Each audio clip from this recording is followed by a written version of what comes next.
Dac était extrêmement mélancolique. Dac a essayé plusieurs fois de se suicider. Dac était un personnage angoissé et compliqué. Jean de Vichy et d'autre part, aux lampadaires des grands boulevards se balanceront vos charognes, dont les corbeaux affamés se détourneront sans vergogne, tant ils seront dégoûtés. Ah, ça ira, ça ira, ça ira. Les collaborateurs à la lanterne.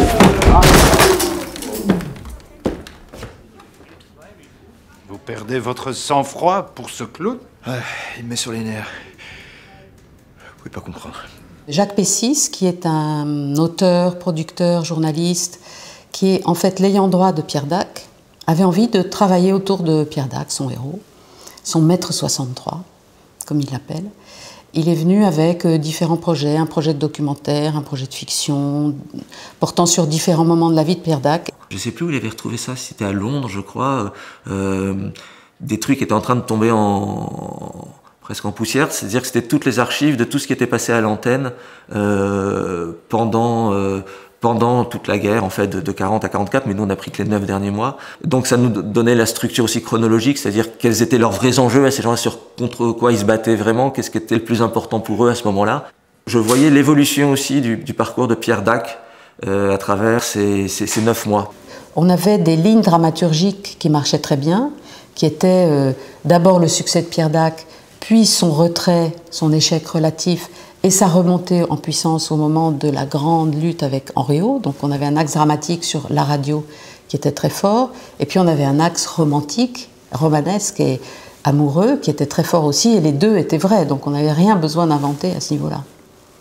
Les honnêtes gens, pour les traîtres de la radio britannique, ce sont les charmants ordonnateurs de bombardement anglo-saxons sur la France. Les honnêtes gens, pour les mercenaires payés par Londres, ce sont les assassins qui massacrent d'innocents Français. Les honnêtes gens de Radio Londres ne sont capables que de cela, baver sur les cadavres après avoir bavé sur les vivants. Je suis assez, je dirais, réticent par rapport à ce qu'on appelle le genre docu-fiction, qui est un peu un mot attrape-tout, un mot valise. Une fiction documentée, je trouve que c'est le meilleur terme pour décrire le travail de ce film. On déduit le scénario des éléments historiques qu'on a. À l'intérieur d'une grande enveloppe qui s'appellerait docu-fiction, il y a, à mon avis, des tas de manières différentes de trouver le mode de narration adapté au sujet dont il est question au moment où on se lance dans le projet.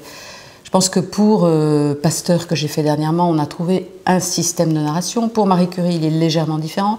Pour Radio Londres, il est encore différent. Pour celui qui viendra après, on trouvera autre chose. Je trouve que l'intérêt, c'est de ne pas être enfermé dans des cases. Et une des raisons pour lesquelles, personnellement, j'adore travailler avec les gens du documentaire, c'est qu'ils n'ont aucun a priori. L'argent du documentaire à France 3 ne peut absolument pas suffire à financer ce genre de projet. Ça me semblait évident qu'il fallait convaincre la fiction.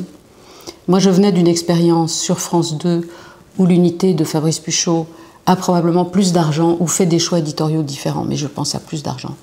Et venait de financer un gros Marie Curie pendant la guerre de 14-18, qu'on avait fait quelques mois auparavant.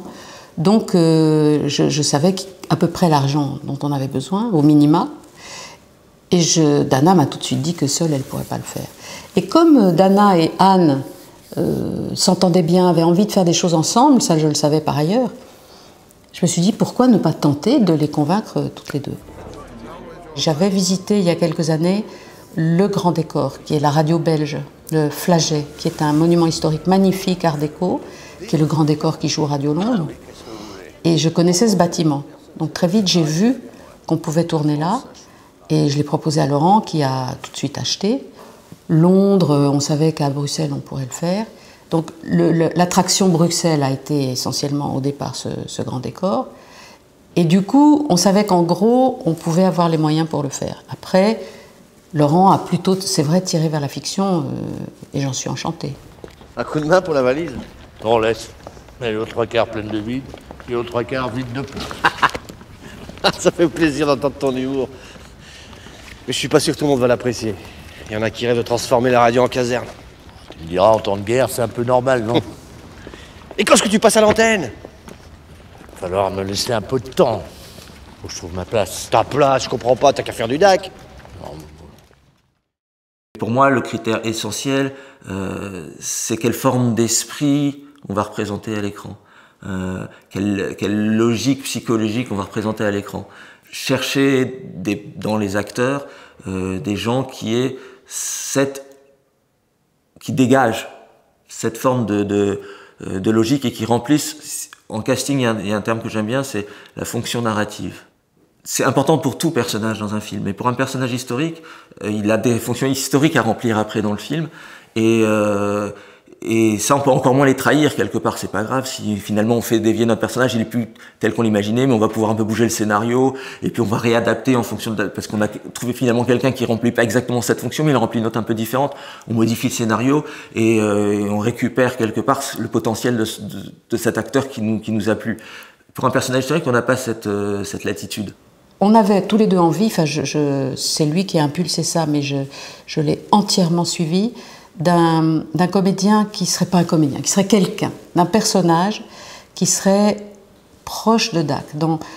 J'évoquais tout à l'heure la famille des proches des Monty Python, de Dac, quelqu'un qui serait dans cette famille, même s'il n'était pas comédien, et qui aurait l'expérience de la scène, du public et de l'improvisation, plus que de la comédie à la limite. Quelqu'un qui est avant tout un univers décalé, avant tout une façon de voir le monde différente des autres, par l'humour, mais que l'humour lui transforme sa vision du monde, et puis quelqu'un c'est un film de radio, quelqu'un qui est ce rapport au micro. Il m'a proposé Jean-Yves Lafesse.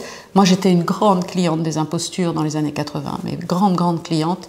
Et j'ai tout de suite bondi sur la proposition. Après, la faire passer à la chaîne, ça a été un tout petit peu plus compliqué. Les essais étaient pas mal, mais vraiment pas fracassants.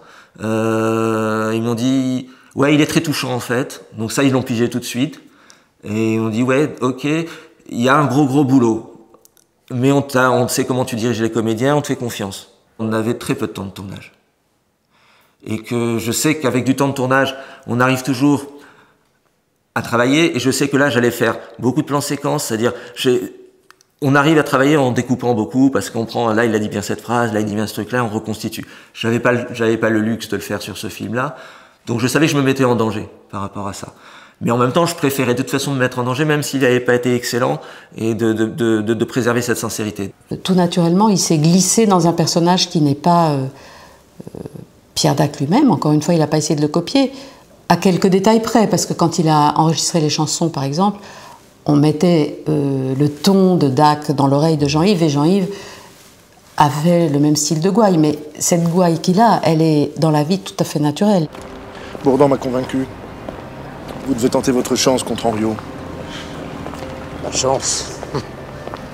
Soit je rate mon coup, et je passe pour un idiot aux yeux de la France tout entière, soit je réussis, et Dina se fait arrêter. La pierre de voûte de la construction était ce duel. Il n'aurait pas existé, ces deux textes, Henriot, Dac n'auraient pas existé, le film n'aurait pas été écrit, je pense. Mais parce qu'il y avait ce moment incroyable de climax dans l'affrontement, qu'on a, à partir de ce climax-là, imaginé le film et construit le film. Puis quand on lit justement au long cours les textes d'un côté et les textes de l'autre, c'est très frappant. C'est très frappant. De voir d'un côté le langage de la haine et de l'autre côté le langage de la camaraderie. Les Français sont bombardés de plus en plus, et quand on vient un bombardement, on dit c'est peut-être pour la libération, mais on n'est peut-être pas très content que ça nous arrive.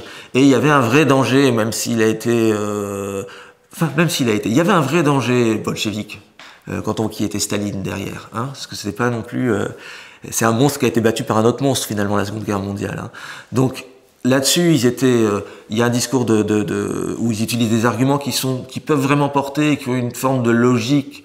Et puis, il y a le dernier argument qui est permanent. Ça, je m'attendais pas du tout à trouver ça, qui est permanent dans tous les textes de l'ennemi, et qui est la haine, elle est à pure contre les Juifs. Voilà. Ça tape sans arrêt dessus. Et là, c'est comme si c'était des fous, alors qu'avant, c'est des gens relativement rationnels, cyniques, qui utilisent le langage à la haine pour récupérer les voix, hein, des populistes purs, quoi, des démagogues purs. Là, tout d'un coup, t'as l'impression que c'est des fous, quoi. Je dirais, c'est des tarés là-dessus, sur cette question-là. Et en plus, tu dis que de l'autre côté, il y avait un certain nombre de juifs qui étaient dont Pierre Dac, mais il y en avait un certain nombre dans l'équipe, et eux, ils répondent jamais là-dessus. C'est très très bizarre, quoi. C'est comme si ils avaient honte ils intégraient qu'on pouvait leur taper dessus sans vraiment élever la voix, quasiment jamais.